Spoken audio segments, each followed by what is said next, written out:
पीली चिड़िया अपने बच्चे के साथ नए घर में बैठकर अपने घर का मज़ा ले रही थी। आनंद आ रहा था झूला झूलते हुए। तभी अचानक बरसात शुरू हो जाती है और चारों तरफ बिजली चमकने लगती है। कड़कड़ाहट से सभी परिंदे घबरा जाते हैं और अपने घोंसलों में छुप जाते हैं।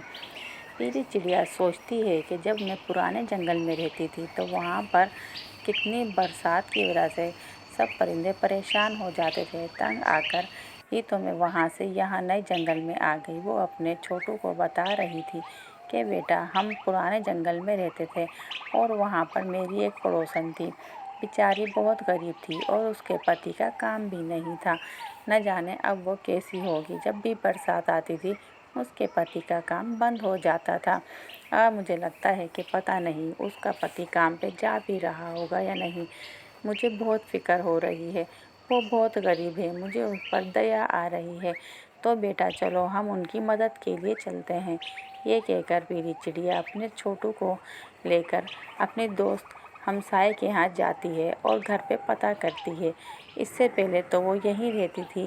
पीली चिड़िया सोनू को बोलती है, पहले वो कवि दीदी यहाँ पर रहती थी, बहुत ही ज़्यादा गरीब थी। न जाने अब कहाँ चली गई हैं। ये घर तो कब से बंद पड़ा हुआ है, अंदर कोई भी नहीं है। मैं उन्हें कहाँ ढूंढूं? न जाने इस मौसम में वो क्या कर रही होंगी। बरसात तो काफ़ी समय से हो रही है। अब मैं क्या करूं सोनू? मैं उन्हें कहाँ ढूंढूं? वो न जाने। फिर पीली चिड़िया सोनू को लेकर दोबारा से दीदी की तलाश में निकल जाती है। उसे गोरी की बहुत फिक्र हो रही थी, मगर रास्ते में बरसात बहुत ज़्यादा थी और बिजली चमक रही थी। ढूंढते ढूंढते फिर वो एक और घर पर जाती है और वहाँ जाकर भी देखती है तो वो घर भी अंदर से बंद होता है। सोनू को बोलती है, बेटा, न जाने वो कहाँ चले गए हैं। उनके पति का काम नहीं था और वो बहुत परेशान थे। बिल आखिर उसने उनको ढूंढ लिया। भैया जी, गौरी दीदी को बुला दें। कौवा अपनी पत्नी को आवाज़ लगाता है, जानू देखो, बाहर कोई है, तुम्हें बुला रहा है। गौरी सोचती है, न जाने इस बरसात में कौन आया होगा। जब वो बाहर आके देखती है तो खुश हो जाती है। पीली चिड़िया, तुम यहाँ पर, तुम यहाँ कैसे आई? इतनी बरसात में भी तुम्हें मेरा एहसास था, तुम्हें पता है। ओह, तुम खाना लाई हो मेरे लिए। हम लोगों ने न जाने कब से कितना खाना नहीं खाया। हाँ मेरी बहन, मैं तुम्हारे लिए खाना लाई हूँ।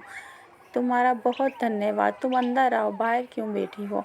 ये कहकर गौरी कवि पीली चिड़िया को अंदर बुला लेती है और फिर पीली चिड़िया ये सोचकर खुश हो जाती है कि वो गौरी को ढूंढ पाई और फिर वो दोनों माँ बेटा सो जाते हैं। अब गौरी बहुत परेशान थी। वो सोच रही थी कि मेरी वजह से पीली चिड़िया कितना परेशान हुई है। पीली चिड़िया, तुम नए जंगल से इतनी दूर सिर्फ मेरी वजह से आई? हाँ दीदी, मुझे आपकी बहुत फिक्र हो रही थी। मैंने सोचा न जाने आप इस मौसम में क्या कर रही होंगी। कवि बोलती है, तुम परेशान नहीं हो, हम कुछ न कुछ गुजर बसर कर लेंगे।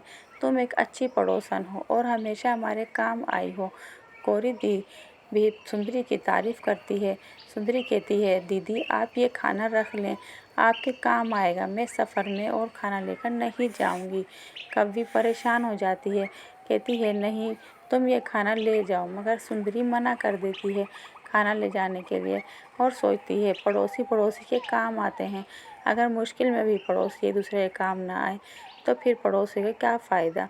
सुंदरी वहाँ से मिट्ठू दादा के पास जाती है और उसे कहती है कि मेरी दीदी यहाँ रहती थी, नीली पता नहीं कहाँ है, क्या आप जानते हैं? मिट्ठू दादा बताता है कि नीली सामने वाले दरख्त पर रहती है।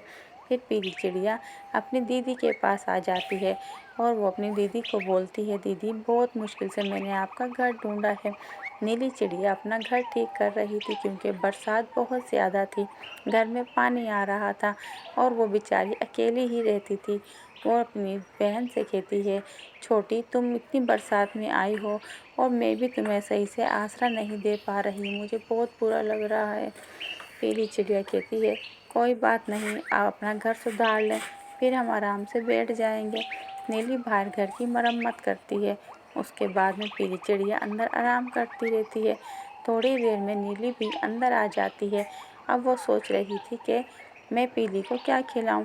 नीली चिड़िया अपनी छोटी से कहती है, छोटी, तुम यहाँ बैठो, मैं तुम्हारे लिए कुछ खाने को लाती हूँ। तुमने न जाने कब से खाना नहीं खाया होगा। इतनी बरसात में दीदी आप कहाँ जाएंगी। पीली चिड़िया दीदी को मना करती है, मगर नीली कहती है नहीं तुम बैठो, मैं तुम्हारे लिए खाना लेकर आती हूँ, बस तुम परेशान नहीं होना, यहीं सामने दुकान है कौवे की, मैं वहाँ से ले आऊँगी। नीली छोटी को तसल्ली देकर चली जाती है। थोड़ी दूर जाने के बाद वो दुकान पर पहुँचती है। वहाँ जाकर दरवाज़ा खटखटाती है। दुकान वाले को देखती है तो कौवा वहाँ बैठा होता है। वो कौवे से बोलती है, कौवे भैया अपनी दुकान बंद कर दिया आपने, मुझे खाना चाहिए था, मेरी बहन आई हुई है। मगर कौवा कहता है बरसात बहुत ज़्यादा है और बाहर पानी देखो कितना भर गया है, ऐसे में दुकान नहीं खोल सकता मैं, माफ़ करना, मैं तुम्हें कुछ दे नहीं पाऊँगा। नीली बहुत परेशान होती है और फिर खाली हाथ ही वापस आ जाती है और छोटी से कहती है, छोटी अपनी दीदी से कहती है, दीदी आप परेशान नहीं हो, कोई मसला नहीं है।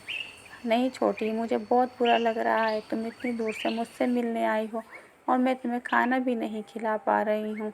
इस पर दीदी इतने छोटे थोड़ी ही देर में मिट्टू दादा वहाँ आ जाता है और वो नीली से कहता है, देखो मैं आपके लिए क्या लाया हूँ, मैं आपकी और आपकी बहन के लिए ये भुट्टे लाया हूँ। नीली बहुत खुश हो जाती है, मिट्टू दादा का धन्यवाद करती है। मिट्टू दादा भी खुश हो जाता है। नीलू मिट्टू दादा का धन्यवाद करती है और कहती है, हमें बहुत भूख लगी थी, हम अब जाके भोजन करते हैं। दोनों बहनें भोजन करती हैं और सो जाती हैं।